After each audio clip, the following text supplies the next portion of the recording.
sejahtera saya ucapkan kepada semua. Video kali ini saya akan berkongsi mengenai dasar keselamatan negara. Mungkin di luar sana tidak pernah mendengar dan mengambil peduli mengenai dasar keselamatan negara, termasuklah dasar-dasar yang terdapat di Malaysia.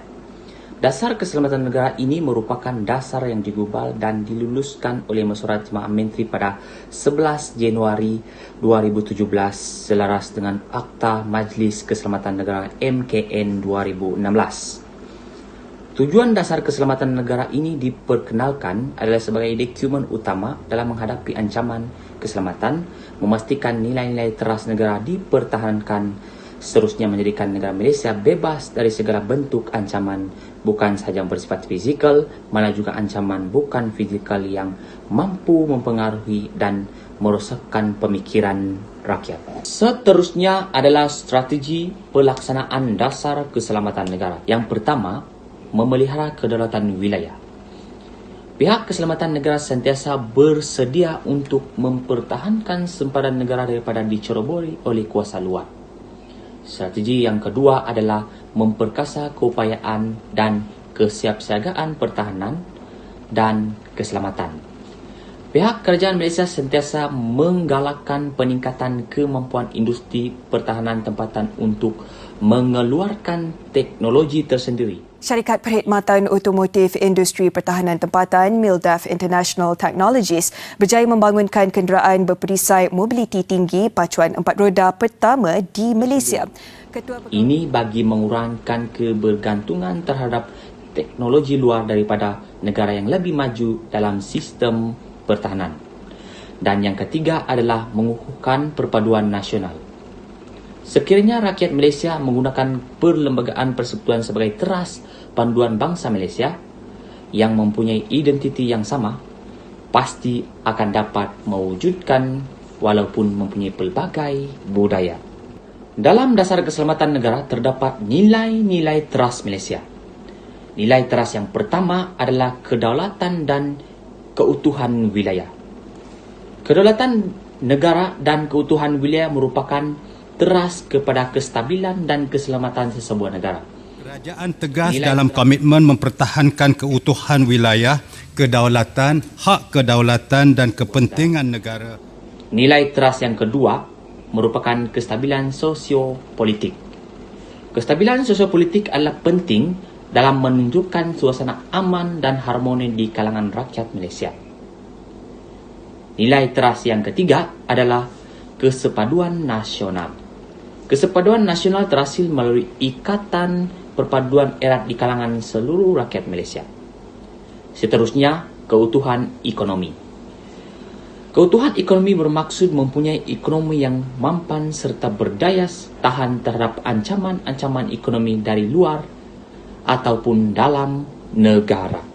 Terdapat 3 cabaran dalam dasar keselamatan negara.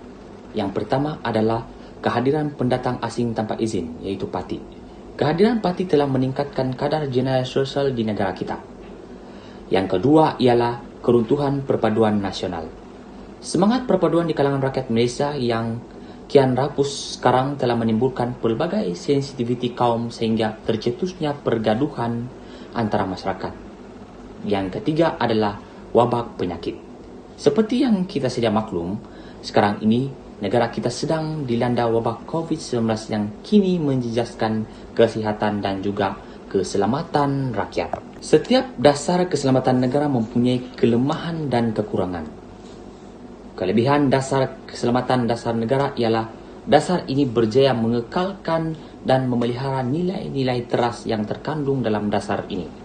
Kedua, dasar ini meletakkan garis panduan yang lengkap bagi mengekalkan keselamatan dan keamanan negara.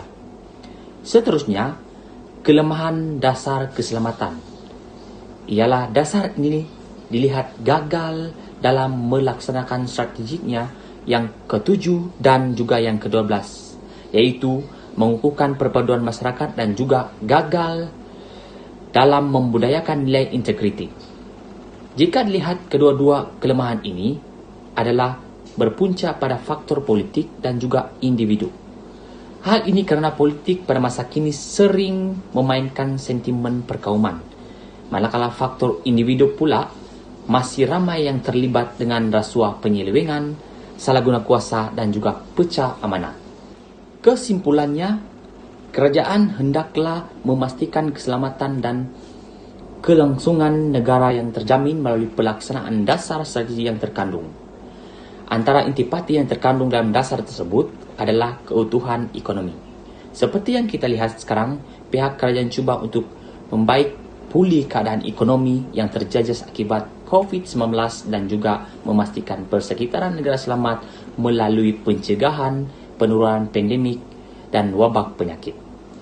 Penjagaan tersebut dapat dilihat melalui pelaksanaan PKP, PKPB, PKPD dan PKPP. Dasar ini bergantung kepada sokongan dan kerjasama pelbagai pihak. Justru itu, dasar keselamatan negara ini perlu dijadikan rujukan utama dan panduan mengglobal, menyelaras dan juga melaksanakan dasar-dasar negara yang mempunyai kaitan secara langsung ataupun tidak langsung kepada keselamatan negara.